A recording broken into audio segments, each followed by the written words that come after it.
Philadelphia. Can anyone find a new talking point in the tush-push debate? The answer is no. The answer is no. I love that the NFL media loves to play the hits and loves to do the bidding for Roger Goodell. And if you're trying to tell me that I've got my conspiracy hat on when I say that sentence, I think you need to put the conspiracy hat on right now. I mean, the blatant Adam Schefter stuff, like never in my life have I seen such a dumb week of people not understanding that the Philadelphia Eagles fan base knew that this play was going to be banned also in March, even though it passed for this season, because 20 teams already voted against this thing. It's not going to be hard to find 4 more in a year, even though the Buffalo Bills, you assholes, ran it this year anyway.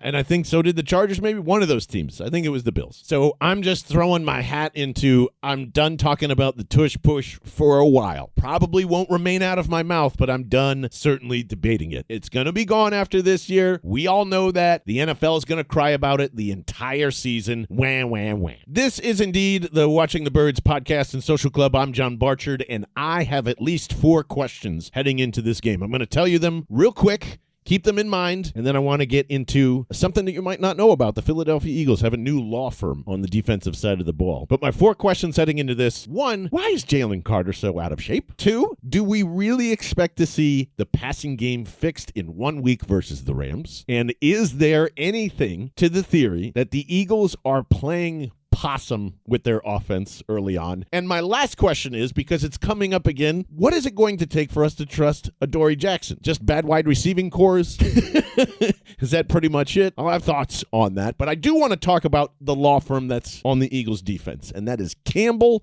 Smith, and Makuba. And I don't really think that I mentioned Za'Darius Smith's name in the postgame show. Shame on me, just because he had a hell of a debut. I think that's pretty known by now. But those 3 guys, to me, are going to make the biggest difference moving forward for the next couple of weeks and really allow this Eagles offense to just hang tight, which they always kind of go through with Nick Sirianni.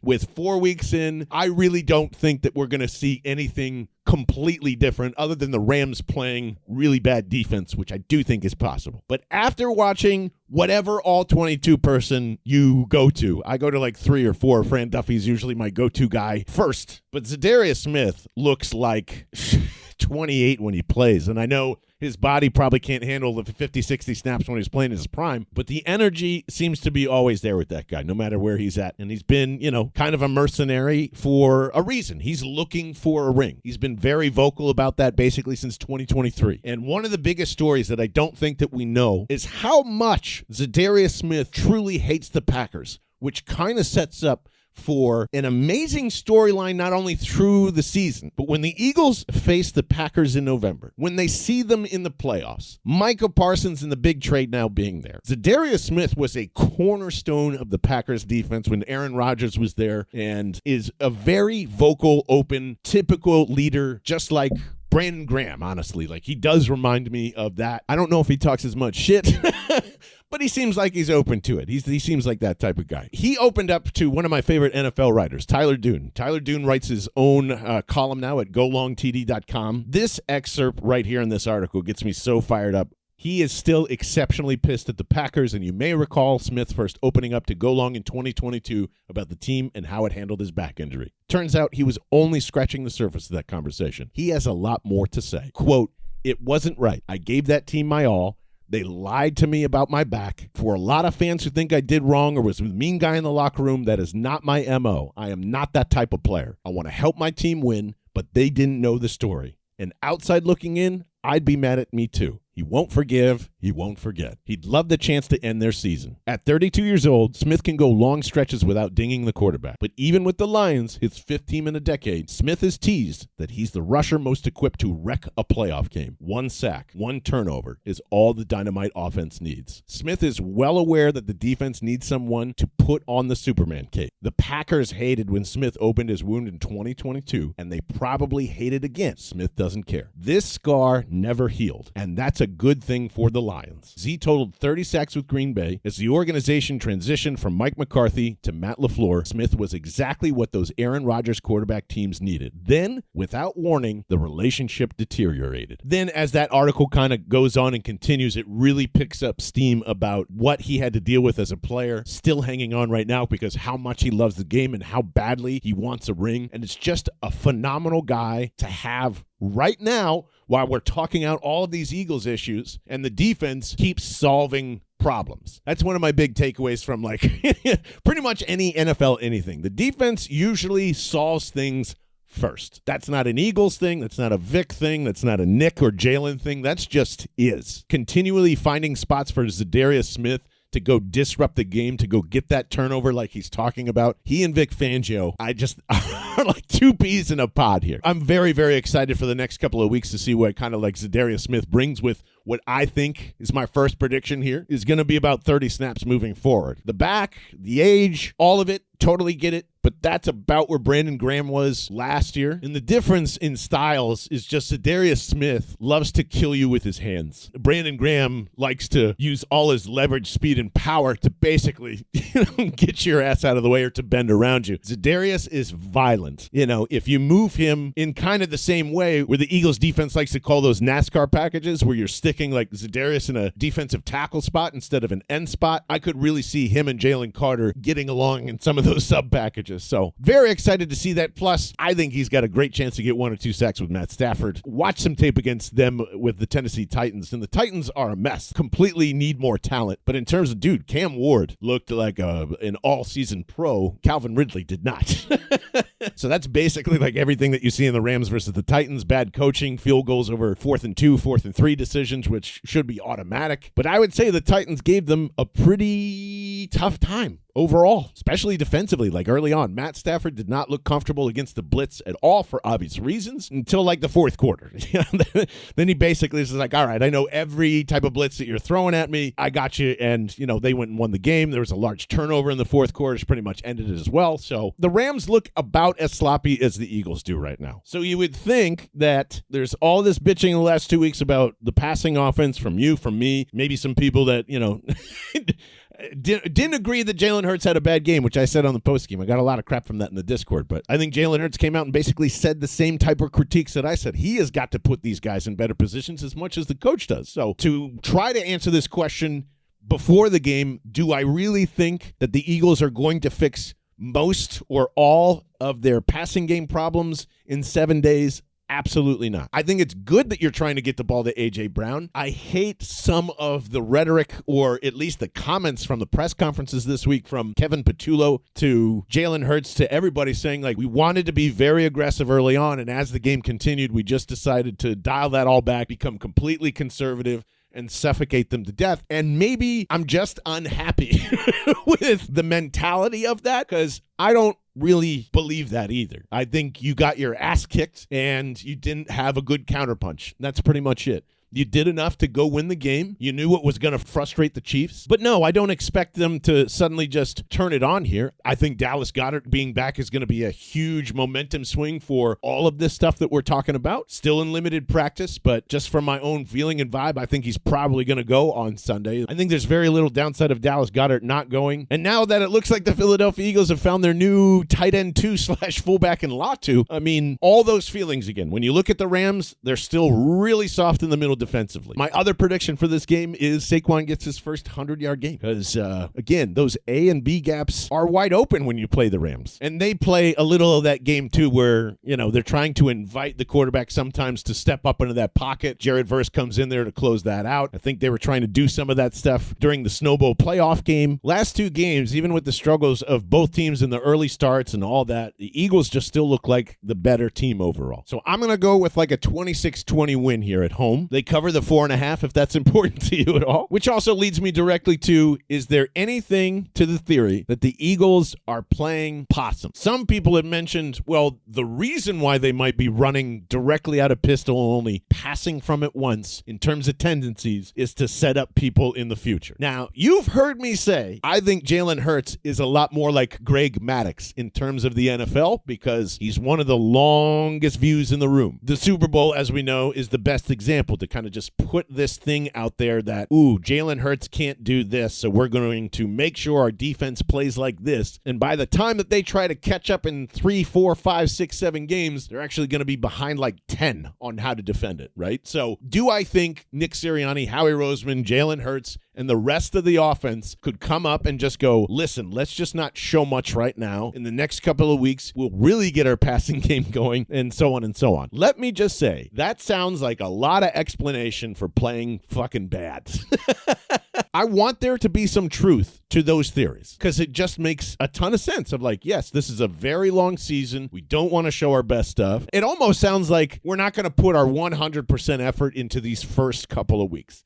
Just doesn't sound right for this team. Doesn't sound right for a quarterback like Jalen Hurts to go like, yeah, we're going to take this game off. No. I think when those things come up, we are making complete excuses for just not saying these were not good enough. It needs to be way better. And the vanilla offense that you guys present in the first 4 to 5 weeks of the season has never in your careers been good enough.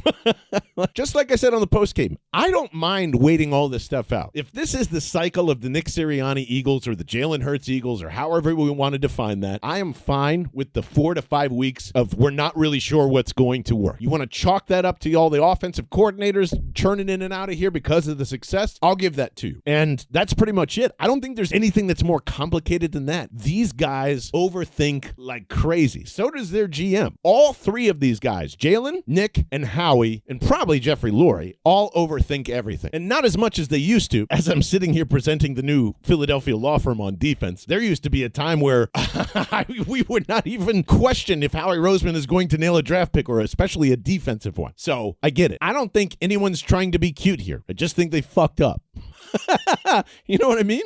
They just fucked up. Anytime that you bring in that consistency, it bugs me. You shouldn't have consistency if you're going to churn out offensive coordinators. You should have new ideas, be there every single year because you've got to reset the offense every single year. And I don't know why it's so complicated. I really don't. I wouldn't want to be in that room. There's a lot of A-plus personalities. Jalen and Nick have obviously fought about the offense before, good, bad, and ugly, and that's what it looks like. The first couple of weeks of the Eagles offense is a debate between those 3 guys. And then we just kind of see who wins. Last year, it was Saquon Barkley. The year before, it was nobody. In 2022, it was A.J. Brown. You know what I mean? So it's like, all right, who's right here? And I don't want the answer to be nobody. Somebody is right. And I have every confidence in the world that they will just figure this out. So no, I do not believe they're playing possum unless somebody says something dumb this week and lets out some truth that that's exactly what they're doing. I don't buy it. Last question, well, second to last question, I should say, is what will it take to trust Adoree Jackson at CB2 since we clearly think this is going to be a little different? It's Nakua, it's Devontae Adams. They look spectacular. No questions there. I just think this is again where the defensive line really has to help them out in the first half. Gotta get there. Whatever blitzes you got from Akuba, whatever blitzes you got for Campbell, use them right away. I would be super aggressive up front, and maybe not with my offense, but with my defense, I'm trying to kill them from the jump. So I will say that if Adoree just has an okay game against Matt Stafford, whatever that looks like to you, I'm going to frame that as a minimum of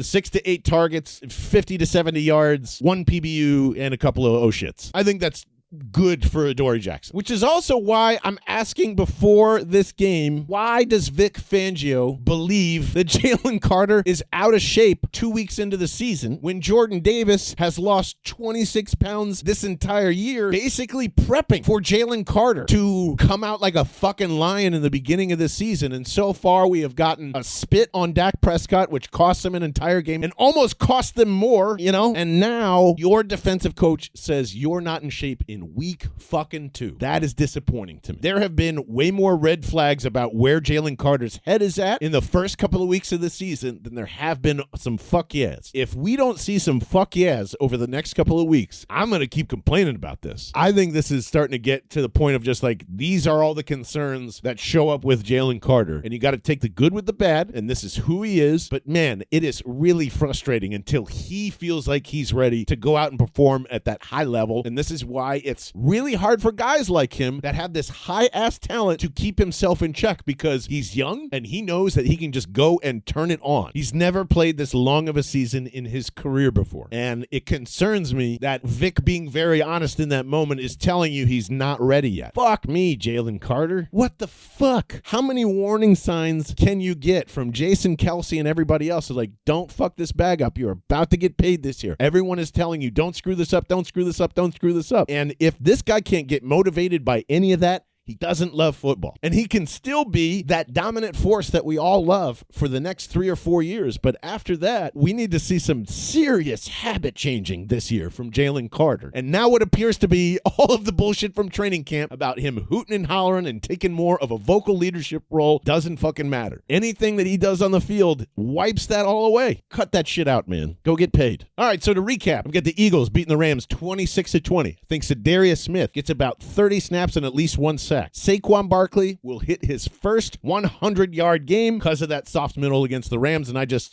think the Discord has convinced me that this might be a Tyler Steen game. They need this. The offensive line needs an easy, let's just go crush these guys, and we haven't had that this season, so I'm hoping this is the one. And the last prediction I have, even though I disagree a little bit with my good friend Johnny Page, I think we're going to see a lot more DeJean at CB2 in base defense. They did it a couple of times, I think, against the Chiefs, and the one was actually a big completion to Travis Kelce very early on in the game. Johnny Page is, again, a phenomenal all-22 guy. And DeJean had an absurd game from the nickel, like just was all over the place. It reminded me of the Super Bowl, quite frankly, other than that first bust. And yes, he is going to look the best in nickel right now. He is gonna look the best because it's what he knows and it's what he excelled at last year. I can't get it out of my head that they're still prepping him even for next year to try out CB2, because although it felt like a rookie mistake, it was a rookie mistake for a guy that's playing that position this year when they're trying it out in base. I don't think he looks bad. It was a mistake, but I don't think he looks bad. And I think Sean McVay is going to see that. McVay might test this, is my last thought about this Rams game. If he forces the Eagles to come out in base and just go in 2 wide receiver routes with Devontae Adams and Puka Nacua, I'm really curious how the Eagles defense responds, how he responds, and what Vic does after that. If I'm trying to defeat the Philadelphia Eagles today, I'm not putting them in nickel, even though my offense wants 3 wide receivers or 11 personnel, empty sets. Like, I would force the Eagles to stay in base, because doesn't that make you weaker in theory for all the people that believe that Cooper DeJean cannot play on the outside? Just one thing to note and look forward. I can't wait to see you back at Neshaminy Creek Brewing here in Dublin. We will have plenty of Two Moods Orange Crushes, the best beer selection in Pennsylvania, thanks to our friends at Neshaminy Creek Brewing. And you will never believe this, but I ran into Jim from hers at my local Giant, and we are scheming some things up right now to make this watch party and the social club that much better, because I want to include all these wonderful her snacks for all of our watch parties and to send out goodies. And if you don't know this by now, we are sending out our first tailgate packages at the end of September for everyone that did buy a hat this season. That is going to include some of Cam Jurgens' beef jerky. And of course, I am now getting a price list for every hers product possible. So if you're in California, Texas, Florida, just like not around the city, you can't find all of these delicious Philadelphia treats, go buy a hat, because that's what's coming. Lots of hers, lots of tasty cakes.